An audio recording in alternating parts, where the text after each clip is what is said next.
స్థానిక ప్రభుత్వాలైన మున్సిపల్ కార్పొరేషన్లు, మున్సిపాలిటీలు, నగర పంచాయతీలు, జిల్లా పరిషత్తులు, మండల పరిషత్తులు, గ్రామ పంచాయతీలు వీటికి సకాలంలో ఎన్నికలు నిర్వహించకపోవడం అనేది అప్రజాస్వామికం, చట్టవిరుద్ధం, రాజ్యాంగ ఉల్లంఘన. రాష్ట్రంలో 17 మున్సిపల్ కార్పొరేషన్లు, 78 మున్సిపాలిటీలు, 29 నగర పంచాయతీలు ఉన్నాయి. వీటిలో 11 మున్సిపల్ కార్పొరేషన్లకు, 75 మున్సిపాలిటీలకు, నగర పంచాయతీలకు మార్చి 17వ తారీఖుతో కాలపరిమితి అయిపోయింది. పాలనా కాలపరిమితి అయిపోయింది. వాటి స్థానంలో స్పెషల్ ఆఫీసర్స్ నియమించడం జరిగింది. ఇది రాజ్యాంగ ఉల్లంఘన. 74వ రాజ్యాంగ సవరణ ప్రకారంగా వీటి పాలనా కాలపరిమితి అయిపోయే లోపలనే వాటికి ఎన్నికలు నిర్వహించాలి. అదేవిధంగా రాష్ట్రంలో 13,324 గ్రామ పంచాయతీలు ఉన్నాయి. ఈ నెల 2వ తారీఖుతో ఆ పాలక వర్గాల కాలపరిమితి అయిపోయింది. స్పెషల్ ఆఫీసర్స్ నియమించడం జరిగింది. ఇది కూడా రాజ్యాంగ ఉల్లంఘన.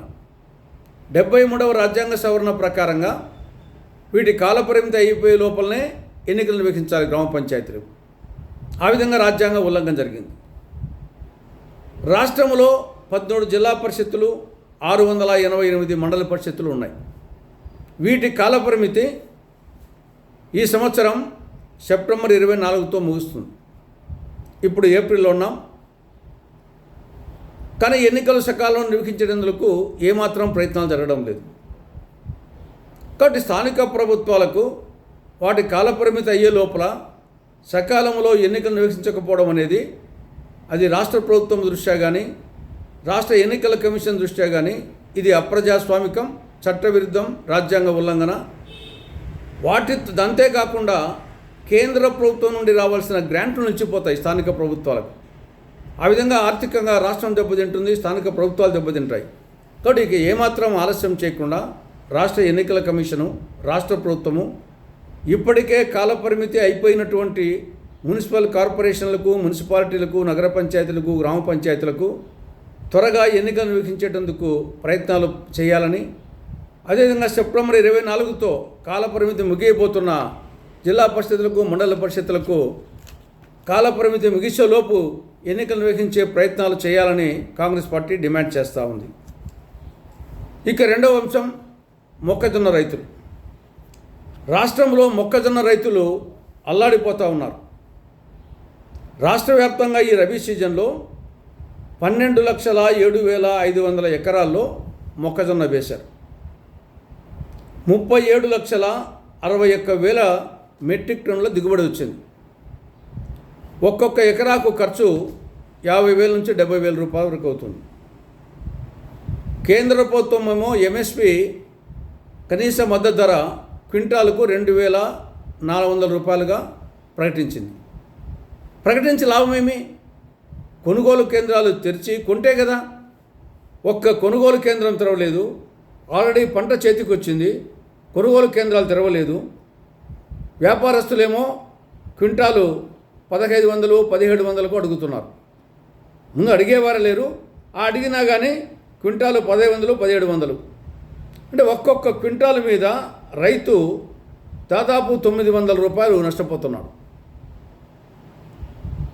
కాబట్టి ఇంక ఏమాత్రం ఆలస్యం చేయకుండా, మీనమేషాలు లెక్కించకుండా, ఉత్తరాలు రాసుకోవడంతోనే కేంద్ర ప్రభుత్వాన్ని సరిపెట్టకుండా వెంటనే మార్కెట్ ఇంటర్వెన్షన్ స్కీమ్ ద్వారా కొనుగోలు కేంద్రాలు తెరిచి కనీస మద్దతు ధర క్వింటాలకు 2,400 రూపాయల చొప్పున మొక్కజొన్నను కొనాలని కాంగ్రెస్ పార్టీ డిమాండ్ చేస్తూ ఉంది. ఇక మూడవది బుడ్డశనగ. ఈ రబీ సీజన్లో 4,57,000 మెట్రిక్ టన్నుల దిగుబడి వచ్చింది. కానీ కేంద్ర రాష్ట్ర ప్రభుత్వాలు ఈ మార్కెట్ ద్వారా ఇంతవరకు కొనిందెంత? 84,000 మెట్రిక్ టన్నులు. దిగుబడి వచ్చిందేమో 4,57,000 మెట్రిక్ టన్నులు అయితే కొనింది మాత్రము 84,000 టన్నులు. కొనుగోలు కేంద్రాలు స్టాప్ చేశారు. ఇప్పుడు కొనడం లేదు. మిగతా వాటి పరిస్థితి ఏమిటి?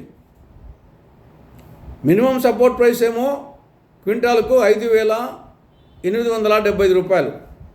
కానీ వ్యాపారస్తులు కొంటా ఉండేది 4,600, 4,900 మధ్య కొంటున్నారు.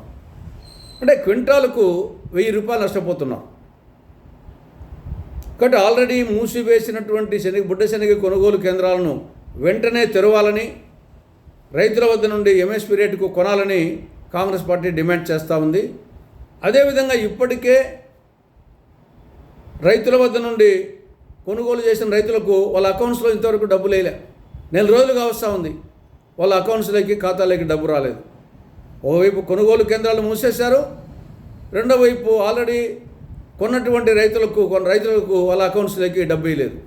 ఇమ్మీడియట్గా కొనుగోలు కేంద్రాలు తెరవాలని, రైతుల ఖాతాల్లో డబ్బు జమ చేయాలని కాంగ్రెస్ పార్టీ డిమాండ్ చేస్తూ ఉంది.